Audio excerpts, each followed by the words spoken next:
Berjalan-jalan di kawasan tua Novi Ligure yang terletak di utara Genoa di provinsi Alessandria, Italia, seolah melangkah di dalam lukisan. Tampak langit biru, hamparan kebun anggur, dan deretan bangunan-bangunan dari masa lalu. Namun di balik keindahan itu tersimpan kisah tragedi berdarah yang membuat warga bertanya-tanya apa dosa mereka sehingga hal seburuk itu bisa terjadi di kawasan tempat tinggal mereka. Semuanya berawal di malam musim dingin, Rabu 21 Februari 2001. Seorang remaja, Erika De Nardo yang berusia 16 tahun sedang berada di rumah keluarga di Via Don Beniamino da Catra bersama adiknya Gianluca yang berusia 11 tahun. Ayah mereka, Francesco De Nardo, baru saja pergi bertemu teman-teman, katanya untuk bermain sepak bola. Sedangkan sang ibu, Susana Cassini atau Susi, sebentar lagi tentu akan pulang. Erika yang sedang asyik mendengarkan musik di kamarnya di lantai atas, tiba-tiba mendengar suara ribut, jeritan, dan langkah kaki menaiki tangga dengan cepat. Erika langsung membuka pintu kamar dan betapa terkejut dirinya melihat seorang pria tak dikenal menyerang ibu dan adiknya dengan pisau. Erika berusaha membantu, namun sang ibu Susi berteriak agar Erika segera keluar menyelamatkan diri. Panik dan ketakutan, Erika berlari menuruni tangga menuju ruang tamu. Tapi di sana dia lihat seorang pria lain menghadang. Refleks Erika menyambar botol minuman di atas meja dan langsung menghantamkannya ke kepala pria itu. Dia lantas berlari ke basement dan menerobos keluar dari pintu basement sambil berteriak-teriak hingga didengar tetangga yang segera menelpon polisi. Ketika polisi tiba, Erika mengatakan dua pria tidak dikenal masuk ke rumahnya dan menyerang ibu dan adiknya, sedangkan dia berhasil melarikan diri. Saat polisi memasuki rumah Erika, betapa terguncang mereka menyaksikan seisi rumah mirip ladang pembantaian, darah di mana-mana, di lantai, di dinding. Di TKP juga ditemukan bubuk kebiruan yang ternyata adalah racun tikus. Sang ibu Susi tewas di lantai bawah dengan puluhan luka tikaman, sedangkan Gianluca ditemukan di dalam bathtub di kamar mandi, tak bernyawa, bersimbah darah dengan puluhan luka tikaman. Kepada polisi, Erika menjelaskan seorang pelaku yang menyerang ibu dan adiknya berjenggot dan agak gemuk, sedangkan pria yang menghadangnya di ruang tamu lebih muda. Wajah mereka seperti orang Albania. Di Novi Ligure memang cukup banyak imigran asal Albania yang dikenal kerap melakukan aksi kejahatan seperti perampokan dan penyerangan. Sungguh malang keluarga De Nardo. Ketika sang ayah Francesco mendapat kabar buruk itu, dia segera pulang. Dia tidak menyangka malam itu dua anggota keluarganya habis dibunuh. Kini yang tinggal hanya dirinya dan anak sulungnya Erika. Padahal selama ini keluarga De Nardo hidup tenang. Francesco memiliki pekerjaan yang baik, Susi yang mantan akuntan adalah ibu rumah tangga, Erika murid SMA yang sudah punya pacar bernama Omar, sedangkan si bungsu Gianluca masih duduk di bangku SD. Polisi segera bertindak dan minta Erika mengidentifikasi beberapa pria Albania yang diduga sebagai pelaku. Erika menunjuk seorang pria yang diyakininya sebagai salah satu pelaku yang kepalanya dia hantam dengan botol minuman. Polisi pun segera meringkus pria itu yang bernama Cezar Telali, pemuda Albania berusia 17 tahun. Saat diinterogasi, Cezar menegaskan dirinya bukan pelaku. Alibinya kuat karena pada saat kejadian dia bersama teman-temannya. Esoknya di kantor polisi, Cezar bertemu Erika yang ditemani pacarnya Mauro Favaro alias Omar. Cezar menyapa keduanya karena ternyata mereka saling kenal. Mereka sempat mengobrol. Cezar tidak tahu Erika lah yang mengatakan pada polisi bahwa Cezar pembunuh ibu dan adik Erika. Namun pada akhirnya polisi melepas Cezar karena selain alibinya kuat, di kepalanya juga tidak ditemukan luka bekas hantaman botol minuman. Apakah Erika berbohong atau asal menuding Cezar sebagai pelaku? Sebenarnya cukup banyak hal ganjil ditemukan polisi di TKP. Pertama, tidak ada tanda-tanda kerusakan di pintu atau jendela, berarti pelaku masuk tanpa halangan. Kedua, waktu perampokan terlalu dini di awal malam, sebab biasanya perampokan dilakukan larut malam ketika penghuni rumah tidur. Ketiga, anjing peliharaan keluarga De Nardo tenang saja. Tetangga tidak mendengar ada gonggongan atau kegaduhan. Keempat, senjata pembunuh berupa pisau milik keluarga De Nardo. Kelima, tidak ada barang-barang berharga yang hilang. Padahal jika tujuan ingin merampok, mengapa setelah membunuh pelaku tidak mengambil barang-barang berharga? Keenam, tidak biasanya perampok melumpuhkan pemilik rumah dengan begitu brutal hingga menikam puluhan kali secara bertubi-tubi. Dan terakhir, yang paling mencurigakan, ada tetangga yang melihat pada malam kejadian Omar, pacar Erika, mengendarai sepeda motor dari arah rumah Erika dengan celana penuh bercak darah. Lalu bagaimana dengan sang ayah Francesco Denardo? Pria itu seorang manajer pabrik. Alibinya kuat. Saat kejadian dia sedang bermain sepak bola dengan teman-temannya. Sedangkan Erika saat kejadian berada di rumah dan mengaku melihat peristiwa itu. Orang-orang memuji Erika yang sangat tenang dan tabah. Tapi sebaliknya, polisi malah curiga. Apa mungkin seorang remaja bisa bersikap setenang itu menghadapi kejadian brutal yang merenggut nyawa ibu dan adiknya? Berdasarkan informasi yang diperoleh polisi dari berbagai pihak termasuk dari buku harian Erika, meskipun cerdas, Erika bukan murid ideal. Nilai-nilai akademisnya buruk hingga dia pindah SMA. Hubungannya dengan sang ibu Susi tidak harmonis. Sebabnya, sejak memasuki usia remaja, Erika jadi pembangkang, menolak ke gereja, kasar pada sang adik karena menganggap ibunya lebih sayang ke adiknya yang penurut, malas belajar dan kerap keluar malam dengan pacarnya Omar yang berusia 17. Susi menentang keras hubungan Erika dan Omar. Dia melarang Erika berpacaran dan keluar malam. Sedangkan latar belakang Omar yang merupakan anak seorang pemilik bar juga tidak baik. Dia pernah mengonsumsi narkop dan beberapa kali berurusan dengan polisi. Meski bukan pecandu, Omar dan Erika pernah bareng memakai narkop. Polisi menduga Erika dan Omar lah pelaku pembunuhan Susi dan Gianluca. Terlebih, jejak sepatu yang ditemukan di TKP semuanya adalah jejak sepatu Erika dan Omar. Bahkan telapak tangan mereka yang penuh darah tercetak di dinding dekat tangga. Polisi pun memanggil Erika dan Omar ke markas untuk ditanyai dan minta Erika menggambarkan wajah si pelaku dengan lebih rinci. Polisi sengaja meninggalkan pasangan muda-mudi itu di satu ruangan. Erika dan Omar tidak tahu ruangan dipasangi penyadap dan kamera pengintai yang merekam semua pembicaraan dan gerak-gerik mereka. Erika tampak tenang, sedangkan Omar gelisah. Kalau ketahuan, hukumannya bisa berat sekali. Erika menenangkan Omar dan berkata semuanya akan baik-baik saja. Tidak ada yang bakalan tahu mereka pelakunya. Kalaupun situasi memburuk, kita kabur saja ke suatu tempat. Omar mengingatkan Erika, kalau nanti kau menggambarkan wajah pelaku, jangan mirip wajahku atau wajah temanku di sekolah. Di tengah pembicaraan, Erika mempraktekkan cara menikam korban dan bertanya pada Omar, apakah kau menikmati saat membunuh ibu dan adikku? Nah, berdasarkan rekaman pembicaraan tersebut, polisi pun resmi menahan Erika dan Omar sebagai tersangka pada 23 Februari, 2 hari setelah tragedi. Padahal sebelumnya, masyarakat sudah meyakini sesuai pengakuan Erika bahwa pelaku pembunuhan adalah imigran asal Albania, sehingga hal itu menyulut demo besar di Italia. Masyarakat memprotes kebijakan pemerintah menerima imigran Albania yang dianggap hanya bikin kacau Italia. Saat diinterogasi di tahanan, kemesraan Erika dan Omar hilang. Yang ada, keduanya saling tuding. Kepada penyidik, Erika mengaku, Omar yang membunuh ibu dan adikku karena dia marah ibuku melarang hubungan kami.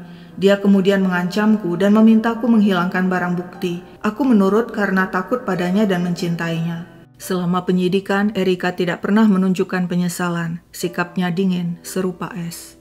Sementara itu Omar kepada penyidik mengatakan, pada malam kejadian, Erika menelpon dan menyuruhku datang ke rumahnya. Setiba di rumah, aku lihat Susi dan Gianluca sudah tewas dibunuh Erika. Selama penyidikan, berbeda dengan Erika, Omar lebih menunjukkan rasa sedih dan penyesalan. Polisi tahu Erika dan Omar berbohong sebab bukti-bukti di TKP menunjukkan mereka berdualah pelaku pembunuhan. Bekas gigitan di tangan Omar yang merupakan gigitan perlawanan Gianluca saat ditikam juga menunjukkan Omar terlibat dalam aksi brutal itu. Sebenarnya apa yang terjadi pada malam berdarah itu?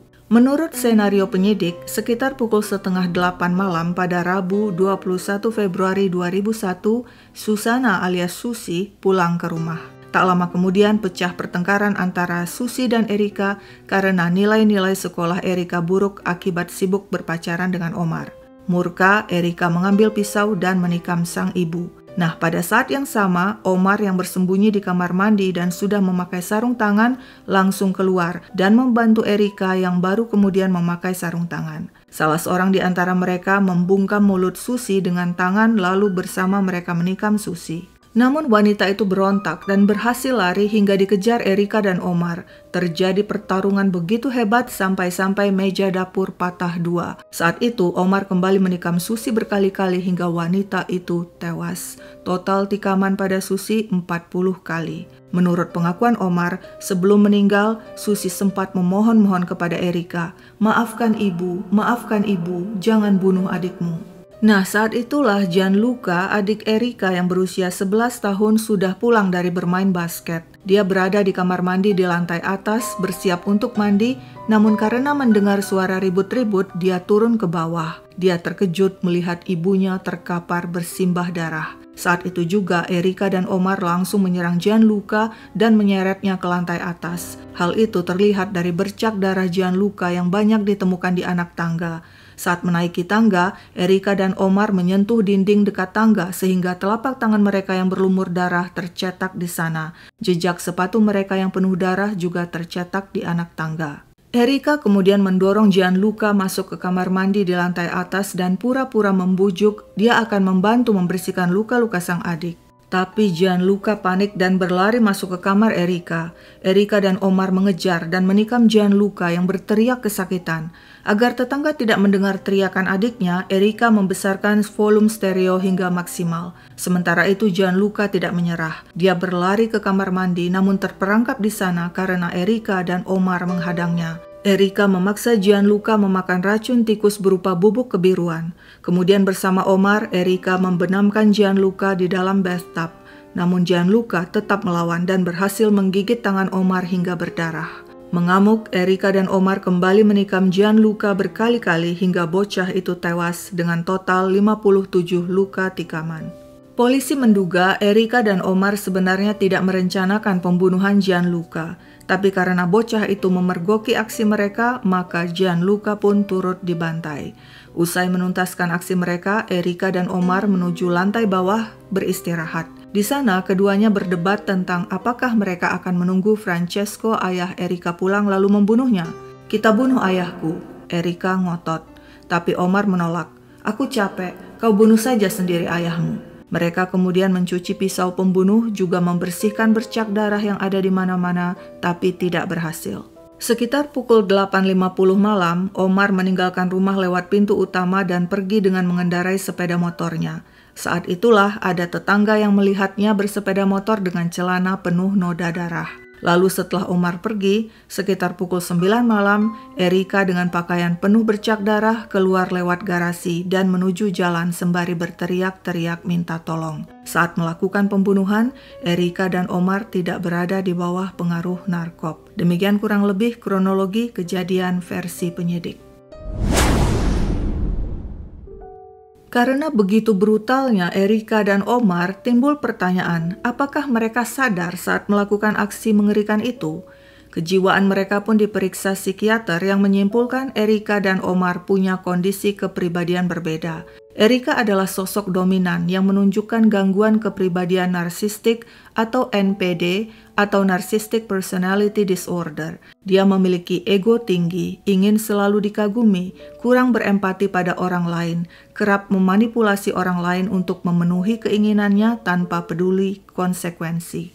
Sedangkan Omar yang selalu menuruti keinginan Erika memiliki gangguan kepribadian dependent atau Dependent Personality Disorder.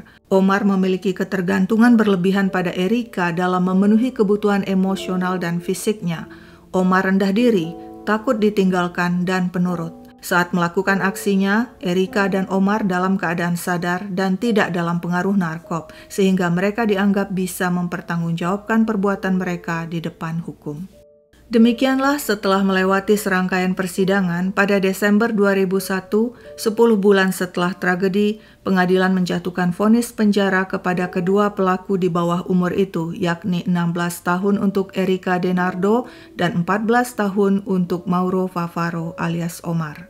Karena kasus tersebut, maka Erika dan Omar jadi terkenal. Di penjara, Erika bersurat-suratan dengan Mario Gugole, seorang musisi asal Verona. Keduanya berpacaran, namun Mario meninggal pada tahun 2008 karena kecelakaan lalu lintas. Pada tahun 2009, Erika yang tekun mengikuti kuliah di penjara berhasil menggondol gelar sarjana di bidang filosofi dengan nilai terbaik. Pada bulan Maret 2010, setelah 9 tahun menjalani hukuman penjara, Omar dibebaskan lebih cepat karena berkelakuan baik. Omar kemudian menetap di Toskana dan bekerja di sebuah bar. Dia memiliki pacar dan mengumumkan pada publik dia telah melupakan Erika dan ingin menikahi pacarnya. Tahun berikutnya pada Desember 2011, giliran Erika yang dibebaskan dari penjara. Erika langsung bertemu dengan ayahnya Francesco yang sudah menikah lagi. Hubungan mereka tetap baik. Sang ayah sejak awal tidak pernah meninggalkan Erika dan telah memaafkan dirinya. Erika kemudian tinggal di rumahnya di Lonato dan bilang, "Saya ingin mengajar di sekolah di Madagaskar, Afrika." Di awal tahun 2013, Erika diwawancarai sejumlah surat kabar dan mengeluh dirinya tidak bisa mendapatkan pekerjaan karena orang mengenalinya dan terus-menerus menghubungkannya dengan pembunuhan Susana dan Gianluca Denardo. Namun dia beruntung karena kemudian mendapatkan pekerjaan sebagai sekretaris di sebuah perusahaan konstruksi. Kemudian pada tahun 2015 bekerja di sebuah toko musik yang katanya milik pacar barunya. Pada tahun 2016 beredar kabar Omar kembali masuk bui selama 4 bulan karena telah menganiaya seorang jurnalis yang mencoba mewawancarainya di bar tempatnya bekerja. Omar kemudian menikah dan memiliki seorang anak perempuan, namun pada tahun 2022 bercerai. Mantan istrinya mengatakan Omar kerap melakukan KDRT terhadap dirinya dan anak mereka yang langsung dibantah Omar. Erika tidak pernah menunjukkan penyesalan. Media menjulukinya Ice Queen, si Ratu Es yang tega menikam hingga tewas ibu dan adiknya hampir 100 kali, tepatnya 97 tikaman dengan dibantu Omar. Erika tetap menyatakan dirinya tidak bersalah dan tetap menuding Omarlah pembunuh ibu dan adiknya. Sekian dulu ceritaku, sampai jumpa kapan-kapan.